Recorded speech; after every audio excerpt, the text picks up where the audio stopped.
Magandang hapon, update na nga muna tayo sa lagay na ating panahon ngayong araw ng linggo, June 9, 2024. Sa kasalukuyan nga ay southwest monsoon o habagat pa rin yung nakakaapekto sa may kanlurang bahagi ng Luzon. So asahan natin, maulap na kalangitan at mga kalat-kalat na pag-ulan, pagkidlat at pagkulog dito sa may Palawan area. Samantalang sa Metro Manila naman at sa nalalabing bahagi ng ating bansa, asahan natin yung partly cloudy to cloudy skies at may mga tsansa ng mga localized thunderstorms lalo na sa kanlurang bahagi ng ating bansa. Inaasahan nga din natin sa mga susunod na araw ay posibleng humina yung epekto nitong habagat sa ating bansa at kapag yun nga ay tuluyang humina, posibleng easterlies yung makaapekto rin sa ating bansa. Samantalang dito naman sa may eastern part ng Mindanao area, may namomonitor tayong cloud cluster. So itong cloud cluster na ito ay hindi pa nga natin dinideklarang low pressure area at patuloy yung monitoring natin dito sa Pag-asa kung magkakaroon ng mga pagbabago sa senaryo kasama nito.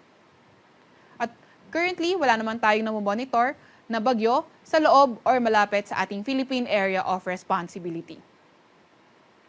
Para naman sa lagay ng ating panahon bukas, sa Palawan area na nga lang natin nakikita na magdadala ng mga kalat-kalat na pag-ulan, pagkidlat at pagkulog yung southwest monsoon o habagat. Para naman sa Metro Manila at sa nalalabing bahagi ng Luzon, mga tsansa pa nga rin ng mga localized thunderstorms yung mga kailangan nating pag-ingatan. Yung ating mga kasamahan sa Regional Services Division ay maglalabas sa mga thunderstorm advisory, rainfall advisory o hindi kaya heavy rainfall warning kung kinakailangan. At ang temperatura bukas sa Metro Manila at Lawag ay 25 to 32 degrees Celsius. Sa Bay Baguio naman ay 17 to 23 degrees Celsius, 22 to 31 degrees Celsius sa may Tagaytay, 26 to 33 degrees Celsius sa may Tugigaraw at 25 to 33 degrees Celsius sa may Legazpi. Sa Puerto Princesa at Kalayaan Islands bukas maglalaro mula 26 to 32 degrees Celsius ang temperatura. Para naman sa lagay ng panahon, Visayas at Mindanao area, patuloy pa nga rin yung partly cloudy to cloudy skies condition na may mga pulupulong pag-ulan, pagkidlat at pagkulog. Agwat ang temperatura bukas, may Tacloban at Cagayan de Oro, 25 to 33 degrees Celsius, 26 to 33 degrees Celsius sa may Cebu, 26 to 32 degrees Celsius sa may Iloilo, 24 to 32 degrees Celsius sa may Zamboanga at 26 to 34 degrees Celsius naman sa may Davao. Wala pa rin tayong nakataas na gale warning sa kahit na anong baybayin ng ating bansa. Para naman sa 3-day weather outlook ng mga pangunahing syudad natin sa Metro Manila, Baguio and also sa may Legazpi City, asahan nga natin yung patuloy na partly cloudy to cloudy skies condition na may mga localized thunderstorms. Pero hindi nga natin tinatagal yung possibility na mas mataas yung mga tsansa ng mga localized thunderstorms sa may kanlurang bahagi ng ating bansa.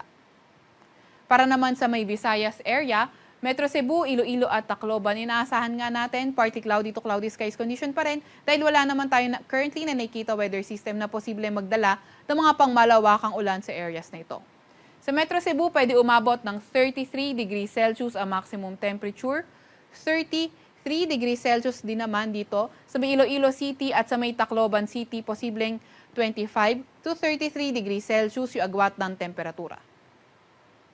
Sa Metro Davao naman, Cagayan de Oro City at Zamboanga City, patuloy pa nga rin yung partly cloudy to cloudy skies condition with chances of localized thunderstorms. Sa Metro Davao, posible umabot ng 34 degrees Celsius ang maximum temperature.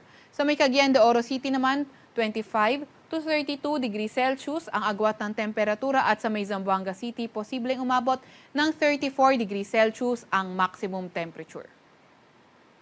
Sa Kalakhang, Maynila, ang araw ay lulubog ng 6:25 ng gabi at sisikat bukas ng 5:26 ng umaga. Huwag magpapahuli sa update ng Pag-asa. I-follow at i-like aming X at Facebook account, DOST_Pag-asa. Mag-subscribe sa aming YouTube channel, DOST-Pag-asa Weather Report at bisitahin ang aming website, pag-asa.dost.gov.ph.